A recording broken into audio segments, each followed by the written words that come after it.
আমি বানাচ্ছি সজনে পাতা বাটা।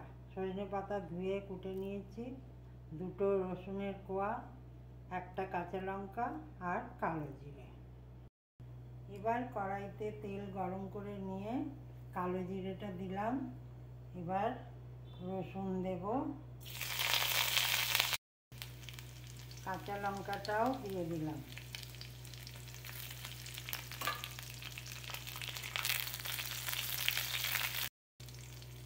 ফোড়নটা একটু নাড়িয়ে নিয়ে শাকটা দিয়ে দেবো। স্বাদ মতন নুন দিলাম। ভালো করে ভেজে নিয়ে নামিয়ে নেব। পাতাটা ঠান্ডা করে বেটে নিলাম, ওপর থেকে একটু অলিভ অয়েল ছড়িয়ে দিলাম।